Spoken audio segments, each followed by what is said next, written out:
Hello everyone, स्वागत है दोस्तों आपका मेरे चैनल पे। मैं प्रशांत कुमार शुक्ला, एडवोकेट। साथियों, आज के वीडियो में हम लोग बात करेंगे इलाहाबाद हाई कोर्ट का एक और इम्पॉर्टेंट लेटेस्ट जजमेंट के बारे में, जो कि हाल ही में आया है गैंगस्टर एक्ट से, जहां आरोपी द्वारा इलाहाबाद का रुख किया गया और उसने ये मांग की कि उसके ऊपर जो आरोप पत्र है वो जो संज्ञान लिया, उस आदेश को चुनौती देते हुए उसने एक आवेदन इलाहाबाद हाई कोर्ट में दायर किया, जहाँ पे इलाहाबाद हाई कोर्ट ने उसकी जो ये आवेदन को खारिज कर दिया।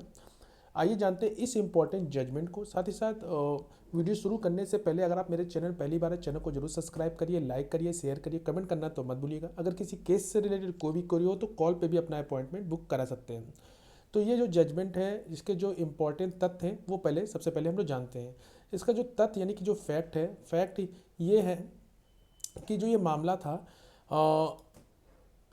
हाँ, जो ये मामला था, इसमें जो अपोजिट पार्टी संख्या 2 यानी कि द्वारा आवेदन और 3 अन्य के खिलाफ यूपी गैंगस्टर एक्ट यानी 1986 के तहत धारा 2/3 के तहत एक प्राथमिक दर्ज की गई, जिसमें आरोप लगाया गया था कि आवेदन ने एक गिरोह और वो अपने गिरोह के सदस्यों के साथ समाज के खिलाफ कई जघन्य अपराधों में शामिल था, जो कि का ये फैक्ट था।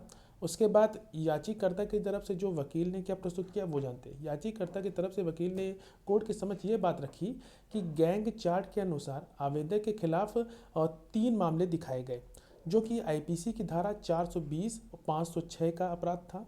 और उनका कहना है कि गैंगस्टर एक्ट के तहत दर्ज मामले में जांच के बाद आरोप पत्र सम्मिलित किया गया, उस पर फिर संज्ञान लिया गया। फिर आवेदक ने आवेदन द्वारा इस न्यायालय के समझ एक आरोप पत्र और संज्ञान के आदेश को चुनौती दी, जिसे आदेश के तहत उसे 5/1/2023 का एक आदेश था, जिसमें उसे वापस ले लिया गया था, क्योंकि आवेदक का इरादा उसके लिए उपलब्ध सभी बिंदुओं को उठाने का था। अदालत ने 5/10/2023 के आदेश के तहत आवेदक के खिलाफ NBW जारी कर दिया और आवेदक के खिलाफ CRPC की धारा 82 के तहत कार्यवाही भी शुरू की गई। उन्होंने ये भी आगे कहा कि जो आवेदक है वो किसी भी गिरोह का सदस्य या नेता नहीं है और किसी भी गिरोह की गतिविधियों में सहायता करने का कोई भी इरादा नहीं रखता है।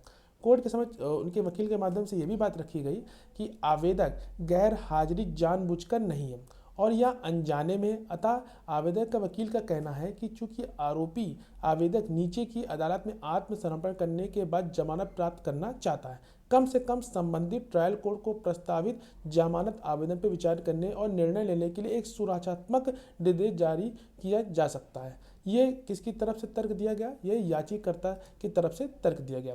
प्रतिवादी यानी कि स्टेट की तरफ से क्या इसका जोरदार विरोध किया गया और उन्हें कहा कि आवेदक गैर उपस्थिति के कारण उसके खिलाफ NBW जारी किया गया और नीचे दी गई अदालत ने संपूर्ण ऑर्डर शीट के अवलोकन से पता चलता है कि आवेदक जानबूझकर फरार हो गया है और वह किसी तरह की नरमी का हकदार भी नहीं है। यह बात ये यानी कि प्रतिवादी की तरफ से कोर्ट के समझ यानी कि स्टेट की तरफ से न्यायालय में रखी गई। उसके बाद न्यायालय का क्या तर्क था? न्यायालय का तर्क ये था कि कोर्ट ने कहा कि न्यायालय के ऑर्डर शीट को देखने के बाद और उसमें चुनौती के अपेक्षित कार्रवाई में कोई अवैधता या अनौचित्य या गलतता नहीं दिखाई गई। और कोर्ट ने यह भी कहा कि अदालत की प्रक्रिया का दुरुपयोग हो रहा है, उपयुक्त मामले में विवादित कार्रवाई में हस्तक्षेप करने का कोई भी अच्छा आधार नहीं है, इसलिए इसे रद्द करने की प्रार्थना को कोर्ट ने, इलाहाबाद हाई कोर्ट ने इसको अस्वीकार कर ली। और जो फाइनल कंक्लूजन ये था कि जो याचिकाकर्ता की तरफ से जो उसके ऊपर चार्जशीट और संज्ञान का जो आवेदन दायर किया गया था, इलाहाबाद हाई कोर्ट ने उसको खारिज कर दिया। तो आशा करते हैं ये जजमेंट आपको समझ में आया होगा। इस जजमेंट का जो केस टाइटल मैं डिस्क्रिप्शन बॉक्स में दे दूंगा, आप जाके वहाँ इसको समझिएगा। अगर कोई भी क्वेरी हो तो कमेंट बॉक्स में ज़रूर पूछिएगा। मिलते हैं एक नेक्स्ट वीडियो, एक नेक्स्ट जजमेंट सीरीज के साथ। तब तक के लिए धन्यवाद।